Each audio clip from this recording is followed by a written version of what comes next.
அஸ்ஸலாமு அலைக்கும். அன்பு சகோதரர்கள் சலாம்.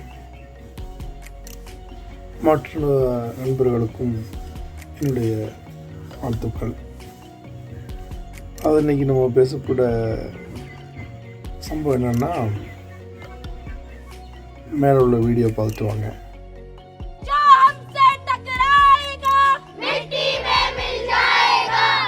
எங்களுடன் மோதுபவர்கள் அழிக்கப்படுவார்கள். ராஷ்டிரிய ஸ்வயம் சேவக் சங்கம் எனப்படும் RSSஇன் மகளிர் பிரிவில் உள்ள இளம் உறுப்பினர்களின் எச்சரிக்கை கோஷம் இது. 22 வயதான முஸ்கான் பன்சால் இந்தியா ஒரு இந்து நாடு என்கிற RSS சித்தாந்தத்தை வலியுறுத்தும் பிரார்த்தனையை முன்னின்று வழிநடத்துகிறார். முஸ்கான் அவரது குடும்பத்தின் 3வது தலைமுறை RSS உறுப்பினர். RSSஏ இவர்களின் வாழ்வியல் நெறி, அரசியல் நிலைப்பாடு. இவர்கள் அச்சுறுத்தலாக நினைப்பது இந்தியாவில் 14% மக்கள் தொகையை கொண்ட இஸ்லாமியர்களைத்தான். இந்த தம்பதியில் கணவன் முஸ்லிம், மனைவி இந்து. இவர்கள் இந்துத்வாவாதிகளிடமிருந்து மறைந்து வாழ்ந்து கொண்டிருக்கிறார்கள்.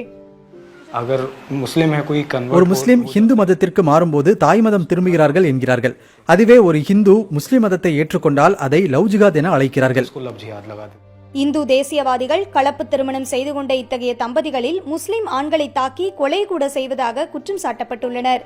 இது ஒரு புறம் இருக்க, முஸ்கான் போன்ற RSS உறுப்பினர்களும் அவர்களது குடும்பத்தினரும் புதிய அரசியலமைப்பை அமைக்க விரும்புகின்றனர். அதில் இந்திய அரசியலமைப்பின் அடிநாதமாக உள்ள மதச்சார்பின்மையை நீக்கி இந்துத்வா சித்தாந்தத்தை நிறுவ எண்ணுகின்றனர். இஸ்லாமியர்களுக்கு இந்த சித்தாந்தத்தில் விருப்பமில்லை என்றால் உங்கள் தாய் நாட்டுக்கே திரும்ப செல்லலாம். எந்த நாடு உங்களை ஏற்றுக்கொள்கிறதோ அங்கு சென்று வாழுங்கள். ஒருவேளை நீங்கள் இங்கு வாழ விரும்பினால் இந்து சட்டத்துக்கு உட்பட்டே வாழ வேண்டும். RSS இந்துத்வா சித்தாந்தம் நாடு முழுவதும் பரவி வருவதால் இந்தியாவின் ஆன்மாவிற்கான போராட்டம் தொடங்கி இருக்கிறது. ஜனநாயகம், மதச்சார்பின்மை அடிப்படையில் கட்டமைக்கப்பட்ட இந்தியா கவலை தரும் பாதையில் தற்போது பயணித்துக் கொண்டிருக்கிறது. ஒரு RSS பெண்மணி 3 தலைமுறையாக அவங்க RSSல இருக்காங்க. அவங்களோட சித்தாந்தத்தின்படி இந்தியா ஒரு இந்து நாடு. இந்து நாட்டில் முஸ்லீம்களுக்கு இடமில்லை. அவர்கள் இந்து மத சட்டப்படி இருந்தால் இந்தியாவில் இருக்கட்டும், இல்லைன்னா இந்தியாவை விட்டு போட்டுன்னு சொல்கிறாங்க. எவ்வளோ பெரிய வன்மம் பாருங்க. அவங்களுக்குள்ள அந்த சித்தாந்தம் எந்த விஷயத்தை பூத்தி இருக்கு பாருங்க. இந்த நாட்டுக்காக சுதந்திரம் வாங்கி அடிபட்டு மிதிப்பட்டதில் இஸ்லாமியர்கள் பங்கு அதிகம். இந்த வரலாறு கூட மறைக்கப்பட்டு குரோதம் வெளிப்பட்டு அவங்களோட உள்ளத்தில் ஒரு சித்தாந்த ரீதியான ஒரு பெரிய தாக்கத்தை ஏற்படுத்தியிருப்பாங்க. இது என்னன்னு சொல்ல, இது மனித இனத்தில் ஒரு பெரிய கவலை தரக்கூடிய விஷயமா இருக்கு. ஒரு முஸ்லீம்களுக்காக நான் இதை சொல்ல வரலை. ஒரு மனிதாபிமான அடிப்படையில் ஒரு மனிதன், ஒரு உயிரினம், மனிதன் கூட கிடையாது, ஒரு உயிரினம் இந்த பூமியில் வாழ அனைத்து தகுதியும் இருக்குது. நம்மளா ஒரு விஷயத்தை ஏற்படுத்தி நாடு எல்லை கடந்து அதுக்கு ஒரு வரையறை பண்ணி அதில் வாழ்ந்துக்கிட்டு இருக்கோம்.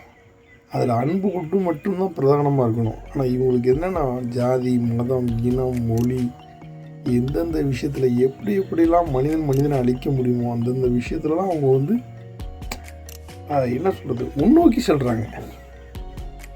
இவங்க பாதுகாக்க வேண்டும், எல்லா நண்பர்களையும் பாதுகாக்க வேண்டும். இது போன்ற விஷயங்களை மனித இனம் தவிர்த்து கொள்ளட்டும். இது நாளைய தலைமுறைகளை ரொம்ப பாதிக்கும். இந்த மாதிரி விஷயங்களில் ரொம்ப கவனமாக இருக்கணும். இது நம்ம தெளிவான ஒரு நிலைக்கு வந்துடணும். இந்த RSS சாகா போன்ற விஷயங்களில் ரொம்ப தொடர்புடையவங்க இதை பற்றி அதிகமாக சிந்திக்கணும். நீங்கள் இஸ்லாத்தை பற்றி தெரிஞ்சுக்குங்க, மாற்று மதத்தை பற்றி தெரிஞ்சுக்குங்க. முதல்ல இந்து மதத்தை பற்றியும் நல்லா தெரிஞ்சுங்க. உங்கள் மதமே இதை எதிர்க்கும். இதை உங்கள் மதமே எதிர்க்கும்.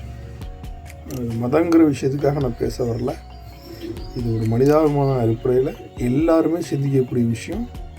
இவன் போதுமானவன், இவன் பாதுகாக்கட்டும் எல்லாரையும். சலாம்.